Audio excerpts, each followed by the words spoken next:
इसी मुद्दे पर चर्चा की गई। राजनाथ सिंह और किरण रिजिजू ने क्या कहा?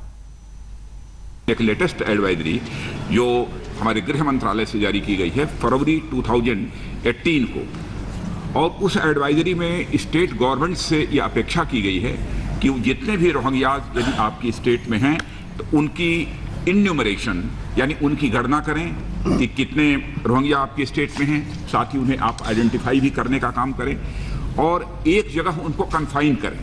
ऐसा नहीं होना चाहिए कि रोहिंग्याज आपकी स्टेट में चारों तरफ बिखर कर रहें, कहीं जहाँ जहाँ इच्छा हो वहाँ जाकर रहें, ऐसा नहीं होना चाहिए। और साथ ही साथ उनकी बायोग्राफी भी तैयार करें और उनके बायोमेट्रिक भी लिए जाने चाहिए। यह भी एडवाइजरी जारी की गई है और साथ ही उसी एडवाइजरी में हम लोगों ने यह भी कहा है कि उनके मूवमेंट को भी वॉच किया जाना चाहिए।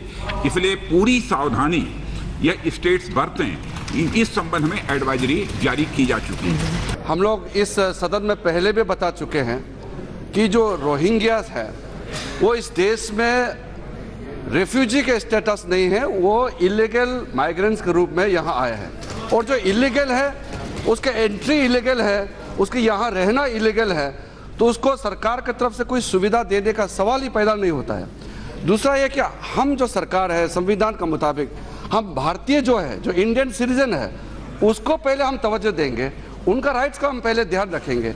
हम इलीगल माइग्रेंट्स का राइट को देने के लिए यहाँ नहीं है। इसलिए सरकार की तरफ से जो आपने कहा कि जो राशन वगैरह दिया है, कार्ड दिया है, कोई लीगली हमारे ओर से नहीं है।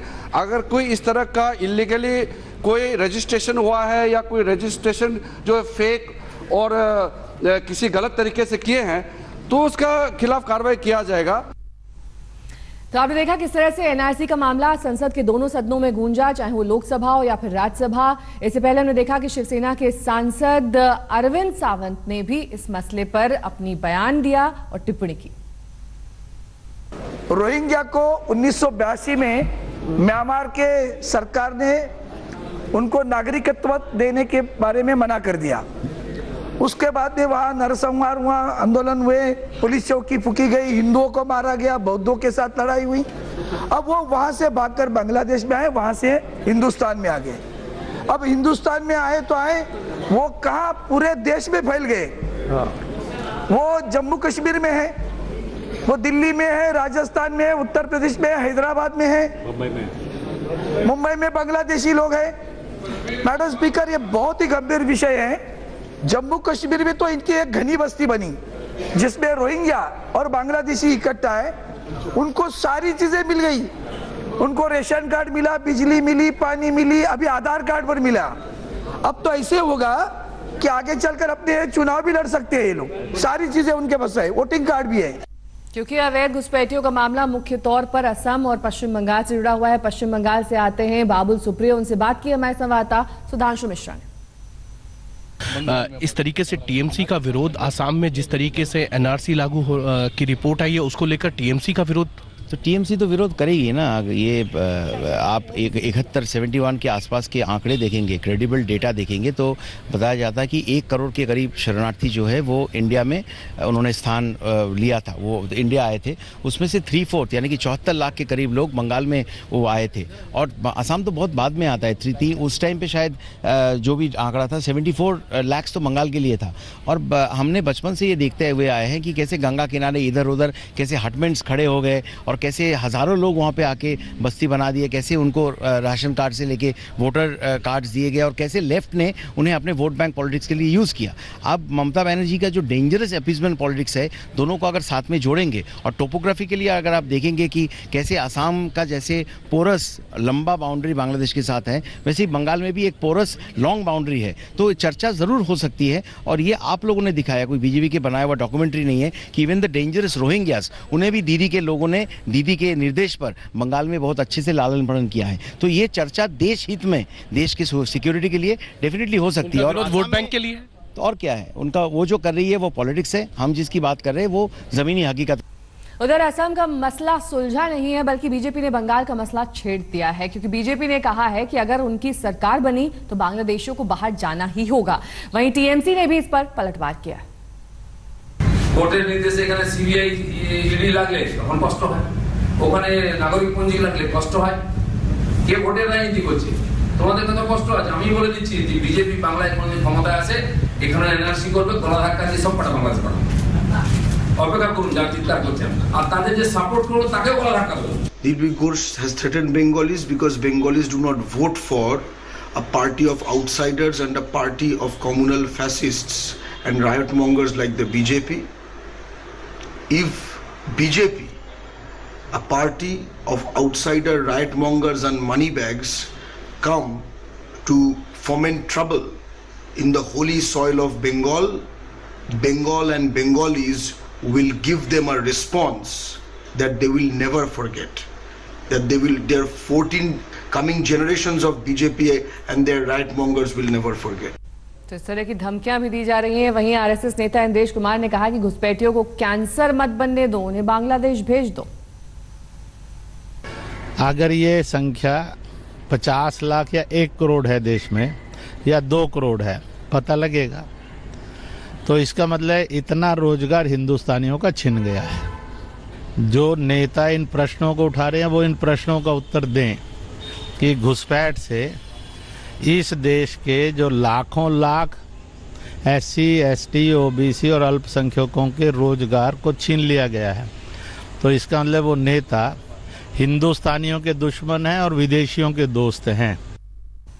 केंद्रीय मंत्री गिरिराज सिंह ने कहा कि पश्चिम बंगाल में भी एनआरसी को लागू किया जाएगा। उनसे बात की हमारे संवाददाता अशोक सिंघल ने। एनआरसी को लेकर विरोध किया जा रहा है और कहा जा रहा है कि आसाम में क्यों, और आपकी पार्टी के लोग तो कह रहे हैं बंगाल में भी इसकी बारी आएगी। मैं समझता हूं कि राहुल जी को इतिहास का ज्ञान अगर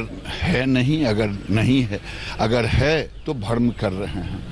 उनकी सरकार ने ही एग्रीमेंट की थी समझौते का, क्यों मार्च 71 के बाद जो भी आए हैं वो घुसपैठिए को यहाँ से निकालना है। सुप्रीम कोर्ट के दिशा निर्देशन पर ये काम हो रहा है। क्या राहुल गांधी जी बताएंगे कि भारत को धर्मशाला बना दिया है? क्या विदेशियों को, घुसपैठियों को यहाँ से हटाना नहीं चाहिए? वोट के खातिर क्या भारत को धर्मशाला के रूप में देखेंगे? ये राहुल गांधी उन्हीं लोगों में से हैं। ये विपक्ष रोहिंग्या का पैरवी करेंगे, मानवाधिकार की बात करेंगे, ये दुर्भाग्य है। राहुल ने भी चिंता व्यक्त की है कि ये खास उसको टारगेट किया जा रहा है, मुसलमानों को, आसाम हो या बाकी जगह। घुसपैठिए का कोई धर्म नहीं होता, घुसपैठिए की कोई जात नहीं होती। जो भी कानून का उल्लंघन करके भारत आया है वही घुसपैठिए है। अगर वो मुसलमान है तो मुसलमान है, हिंदू है तो हिंदू है। लेकिन आपकी पार्टी के जो बंगाल के प्रभारी हैं कैलाश विजयवर्गीय और वहाँ के जो अध्यक्ष हैं बीजेपी के, उनका कहना है कि अब आसाम के बाद बंगाल की बारी है। ये कैलाश जी क्या बोले और दिलीप जी मैं नहीं जानता, लेकिन जो वहाँ की सरकार है कई बार कह चुकी है कि किसी में हिम्मत है तो यहाँ से घुसपैठिए को निकाल के देखे। तो ये वोट के खातिर ये लोग वही काम कर रहे हैं। ये दुर्भाग्यपूर्ण है और मैं समझता हूँ कि आसाम के बाद बड़ी संख्या में घुसपैठिया बंगाल में है। कैमरामैन संजीव के साथ अशोक सिंघल, दिल्ली आज तक। और इस बीच आपको ये भी बता दें कि राज्यसभा की कार्रवाई को कल तक के लिए स्थगित कर दिया। हालांकि एक बार फिर से राज्यसभा का जो सेशन है वो 1:10 पर शुरू होना था, लेकिन भारी हंगामा वहां पर चलता रहा, जिसके चलते सभापति ने इसे कल तक के लिए स्थगित कर दिया है। दरअसल आपको ये बता दें कि यह हंगामा क्यों शुरू हुआ। अमित शाह ने एनआरसी मसले पर बयान दिया। उन्होंने कहा कि 1985 में असम अकॉर्ड पर राजीव गांधी ने दस्तखत किए थे। उसके बाद इसकी घोषणा 15 अगस्त को लाल किले पर उन्होंने की, लेकिन तब से लेकर अब तक जब भी कांग्रेस सत्ता में आई इसे लागू करने की हिम्मत नहीं हुई। एनआरसी इसी की एक शैडो है, इसी का एक हिस्सा है असम अकॉर्ड का। इसे अब बीजेपी ने लागू करने की हिम्मत जुटाई है। इसी बयान के बाद दरअसल संसद में हंगामा हुआ, इसके बाद संसद को कल तक के लिए स्थगित करना पड़ा।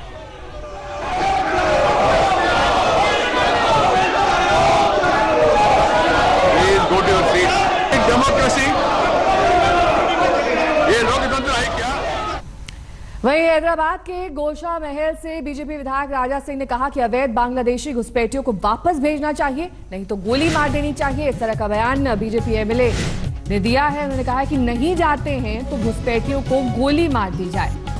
हमने देखा किस तरह से इससे पहले भी कई ऐसे बंगाल के नेता टीएमसी के खास तौर पर, जिन्होंने कहा कि क्या कुछ बीजेपी की तरफ से किया जा रहा है दरअसल सही नहीं। इस बीच बीजेपी की ओर से भी एमएलए की तरफ से ये बयान।